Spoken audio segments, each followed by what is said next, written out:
Friends, some of the important questions that are related to the status of live-in relationships in India and understanding sociologically. Let me say that are these relationships legal? Yes, in the purview of law, these relationships are legal and valid. And are these relationships threat to a society? No, because this is a minuscule section of the population that exercises their choice and remain in an unmarried cohabitation with their partners. Therefore, it is not a threat. And is it a threat to the institution of marriage? No. Again, the proportion matters. It is not something that can hit the collective conscience. Yes, in terms of the murders, the violence, and the quantum of violence that has, increased to a greater extent over a period of time. Now we got to hear the horror case of Shraddha Walker and Aftab Poonawala, and then recent shockers are coming in. Even today in Delhi, some dabawala allegedly killed his live-in partner and stuffed her in his daba fridge. Another shocker coming from Maharashtra, where somebody stuffed her live-in partner in the bed storage. So therefore a range of issues coming up, and rather that relationship now clearly manifesting its ruptures because it's not bound within the institution of marriage. And there is a clear-cut difference between the institution of marriage and in live-in relationships. People here are very practical, and it is an interest-driven relationship. It is a convenience-driven relationship. It's inspired by the autonomy, or the so-called autonomy, I would say, and bound within the connotations of, as I say, instant gratification, a lot of use of technology in terms of living together on interest basis. For example, if somebody is in a job and there is a jobless guy who would enter into a living relationship just to live somewhere in a big city, and same is the case with many girls as well. They want to exist in big cities, they cannot afford it, they enter into live-in relationships. Therefore, this is not an institution in itself, and we have already seen the larger alarming disruptions in the West, where we have many single parent families. Now we have a bigger proportion of the population that is born out of such relationships and not married couples. Lot of morality and social legitimacy questions, and above all the questions of safety that is coming as a bigger concern now, that's emerging rather as a major concern now among societies like India. Because as a society, Indian society never legitimizes such relationships, even though the Supreme Court has legalized such relationships. One. Second, it cannot be compared to the sacrament of marriage, where Saat Janmon Ka Milan and living in and living out, moving in and moving out cannot be compared at all.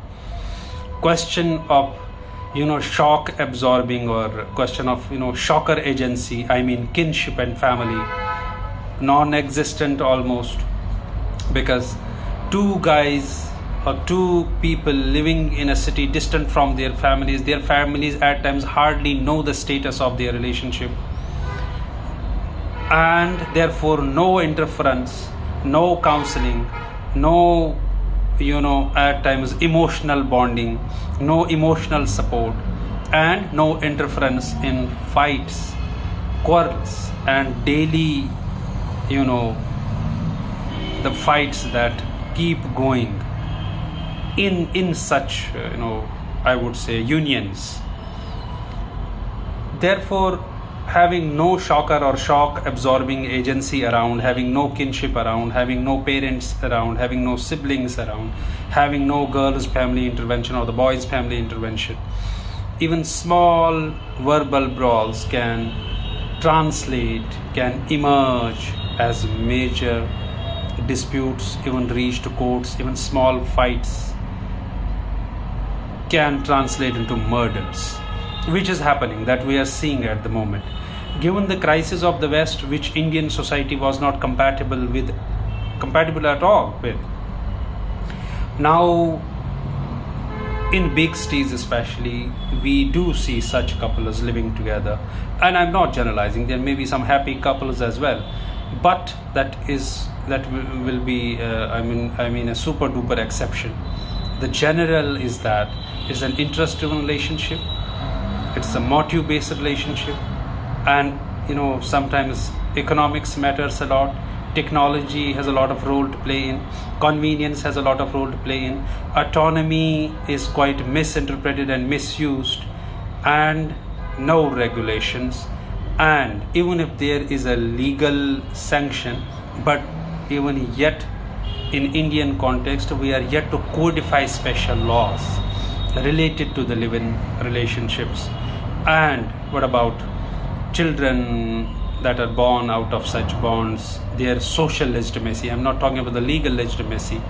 And people moving in and moving out, people changing partners, even married women and men found in live-in relationships in big cities. It is a whole mess and needs proper research, especially within the purview of gender and sociological studies.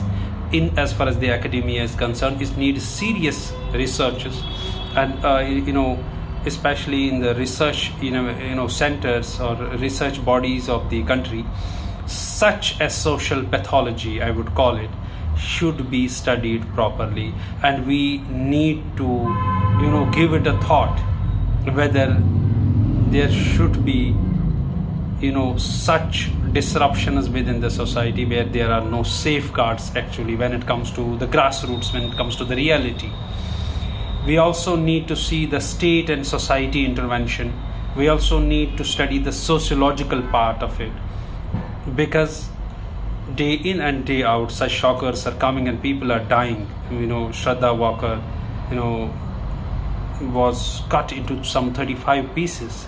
That is such a horrible death.